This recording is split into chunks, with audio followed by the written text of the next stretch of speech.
it's dropping. But 4.5 months later, after sending off his Australian passport to support his UK application, he's still waiting. If I owned a business and I treated my customers the way the UK Passport Office has treated Kevin and myself, I wouldn't have any customers left. Carol says the Passport Office have given conflicting reasons for the delays, including disputes over counter-signatures and a photo. I really don't know what's happening there. It seems like there's all different people dealing with the application and no one seems to know what anyone else is doing. In a statement, the Home Office told us, we're doing all we can to ensure Mr O'Dwyer's Australian passport is returned to him to meet his date of travel. And while we were filming, Kevin received a call confirming his Australian passport is being returned, pending his UK application. Who was that, Kevin? That's the Passport Office. What did they say? For Carol, the only present she wants this Christmas is having a family all together. I'll be disappointed if not here by Christmas, but hopefully we can get here in the new year, if not by Christmas. Kevin's ticket is only valid until next Wednesday. Between now and then, Carol can only wait and hope. For now, they really are oceans apart. Phil Bodmer, BBC Look North, Scarborough. Before 7 o'clock. It was a terrific performance from Ross Turnbull in goal last night. But could he keep the Rovers at bay all night at Oakwell in the South Yorkshire Derby? And meet the car designer who's building a race car fit for Le Mans from his home in the Yorkshire Dales.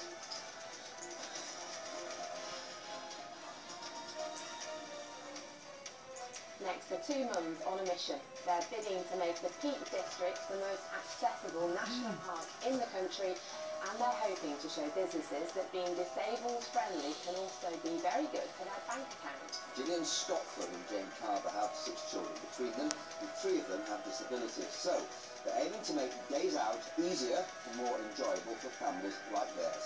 We'll be chatting to them in a moment. There they are. But first, Tom Ingle has been out to the Peak Park today. Glorious and appreciated by millions every year. For 20-year-old Ellie, though, not everywhere in the Peak District is accessible.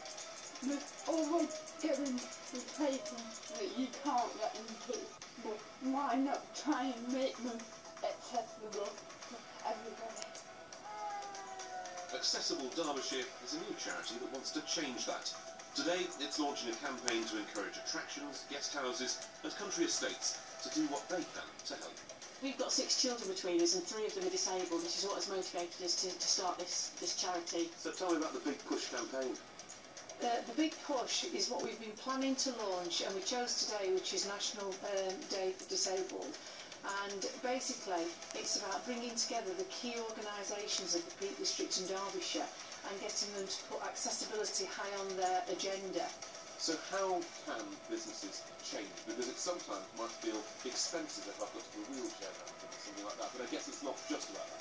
It's not, and of course the needs of wheelchair users are very important, but that's only around 6 to 8% of disabled people. It's not always about ramps and widenings always.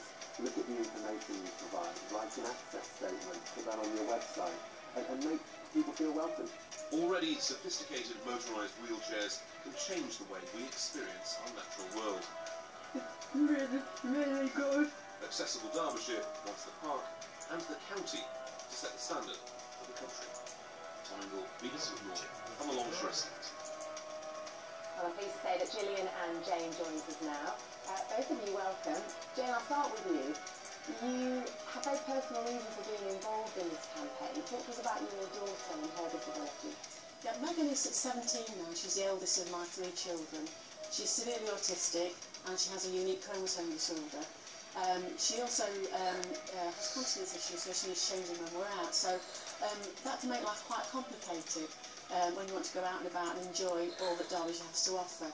And like Julian, I was very motivated to do something to improve the lives of people like my daughter, and just to give not only her but families and carers the opportunity to get out and enjoy all that is out there. So not necessarily physical requirements, we're not talking about ramps in your case for wheelchairs, And Gillian, in your situation, you have 2 of your children have disabilities. That's right, yes, I've got 3 boys, and Thomas, he's severely disabled, profound needs. So he is in a wheelchair, he needs changing when we're out, so changing places, toileting facilities are very important. He needs full care, and Sam, my other son, had a stroke and he's got cerebral palsy and autism.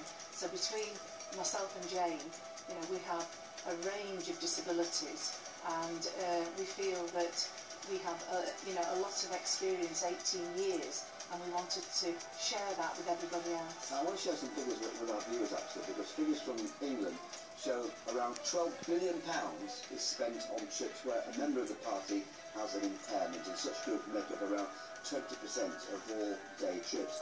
That's a big selling point. You're good at raising money though, you two, aren't you? You in particular, is that right? Well, Jane did $1 million, so... $1 million? Yeah, not bad, $1 million, not bad. Yeah. So yeah, we both have raised money for 15 years. It was a very positive way of dealing with what is a very difficult situation, and so we wanted to launch the big push because we wanted to say that everyone can actually make a difference, and it's a small amounts that add up. So it's little bits of money, and what we want to do is get everybody in the next 2 years involved in the big push, and then we want to buy those Bomber 7, all-terrain wheelchairs, sailing boat, fishing boat for Lady Bower, tandems for people with visual impairments, everything like that. Do you know what? I think you can achieve that somehow. If anyone can, you two Well can. done. Good luck, really, Thank you all the very best. much. Thank you. Football now, and although we only had 2 League One matches last night, they both had plenty of interest in them. A real chance against a promotion rival for Sheffield United, and the South Yorkshire derby at Oakwell. Paul Ogden was it. All square at Oakwell between Barnsley and Doncaster Rovers, and the stalemate was largely down to one man. Rovers might be wishing they'd kept hold of their old goalkeeper Ross Turnbull. Playing for Barnsley last night, he was brilliant against them. Turnbull was helping to preserve Barnsley's lead, established after just 5 minutes by Lewis Nyatanga, but Rovers persisted, and one of their classic patient passing moves meant that even Ross Turnbull couldn't stop Theo Robinson pouncing for the equaliser. 1-1 at stake. Sheffield United fans will have been looking forward to a chance of stealing a march on MK Dons, a promotion rival they seem destined to spend the rest of the season somewhere in the top 6 with.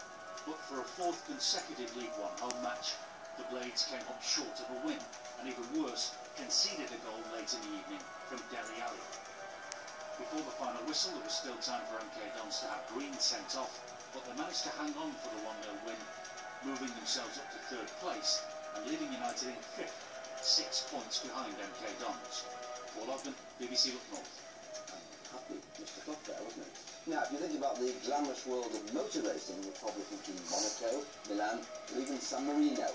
You're probably not thinking about a small village between Glastonbury and Skipton in the Yorkshire Dales. Well, we might be just about to change your mind there. Danny Carpenter reports now on the attempt to get from Hetton to Le Mans. You might reasonably expect to see the odd Range Rover in the Yorkshire Dales. You might also expect it to be towing something, but probably not this. It's a little bit like seeing a spaceship, you know, on the trailer at the back of my car. So people are surprised and they want to understand what it is. So it's really nice, you know, they come and ask. And it's not just any model of any car. This is Nick Perrin's model of the car that will one day race at Le Mans. The famous start of the 24-hour race. There were 45 cars and some of the world's top drivers facing the grueling battle of high-speed endurance.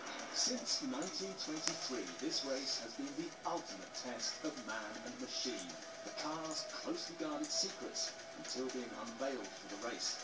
But not this car. Nick's designed his on the internet, open to the eyes of the world. I like to share, I like to see in terms of what I'm doing. I don't think it takes anything away from you and your own performance. Quite the opposite. I have people from around the world following me. And it's a great feeling. You know, these people want to see now that car built and go around the racetrack because I have shown them the process and the steps we've been taking. There is another reason for being seen. There's about £1 million between concept and car. Hopefully, this model will attract investment as well as interest. Danny Carpenter, BBC Look North. Well, we look north to the Moor car park race. It's won every night by Paul Hudson. It is. And last in and first out. Absolutely. Thank you for confirming No, it. that's all right. I can't believe you said that. It's not true, of course. Let me show you 3 pictures that came in over the last 24 hours. That's a lovely one from Filey Bay with some sunshine there, a lovely winter's day. The second one, I think, is the Rochdale Canal, but thankfully it's on the Yorkshire side of the border at Livingston Foot. And the third one, I thought this was fantastic. That's look at the shadows from the viaduct there in Ribble Head, just as the sun set in the west. Keep the pictures coming in, Paul Weatherman at bbc.co.uk, or you can tweet to me, or you can look at my new blog, which details how 2014 is likely to be the warmest year globally and across the UK. Quite a year it's turning into be, but certainly it's not been warm today. Highs of 6 degrees, that followed sharp frost last night. Tomorrow, a bit more in the way of cloud. There'll be a few showers around. We're in between weather systems. This cold front will bring some patchy rain first thing Friday morning, then behind it's clearer again with sunshine and just a few scattered showers. Now we've been very favoured today. A lot of cloud to the southeast and to the northwest. Yorkshire's been bathed in that wintry sunshine. The temperatures at Bingley, at Willesden outside Bingley, already 0 degrees, so there's already a frost across the Pennines. But as we trend through tonight, we'll see patchy cloud floating up from the south and in from the east, perhaps thick enough for the odd shower. But that's not going to prevent a widespread frost, -3, -4 across the northwestern parts of Yorkshire tonight. And so the sun rises in the morning at 8:05 next high Yorkshire and Scarborough at 1:52 in the morning. So a bit of a mixed picture tomorrow, variable amounts of cloud, thick enough to produce 1 or 2 showers. But there will also be some cloud breaks, so there's some sunshine coming through. These showers won't hang around. I think the emphasis is actually on a good deal of dry weather tomorrow with just a light breeze. I think after that frosty start with the scraping the ice off the windscreen, it is going to be quite a chilly day. We're looking at highs of 8 degrees in Scarborough. That reflects a relatively warm North Sea, but inland we're looking at 5s and 6 Celsius in Leeds and Sheffield.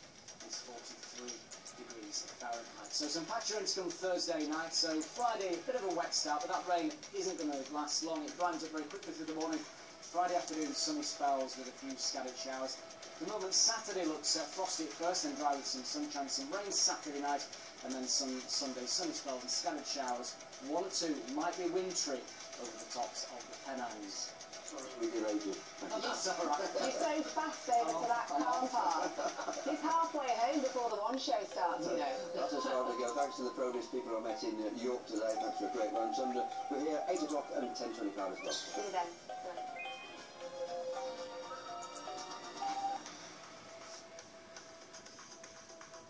Good evening, Lord Sugar. We'll see you at 9, but it's the One Show next with guests Sarah Millican and Ollie Mers. The story I want to tell you begins with a man called Mr. Hoppy. He was in love. Was he so good? With the girl downstairs. I love you so much.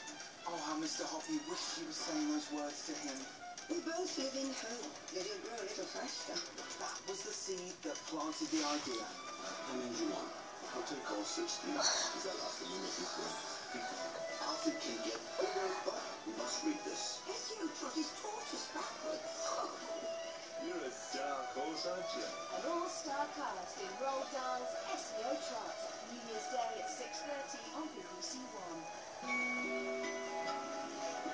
It's the famous buying task deal on and the them, apprentice tonight at 9 after Waterloo Road and Wednesday's One Show. This is rubbish. Please do not watch.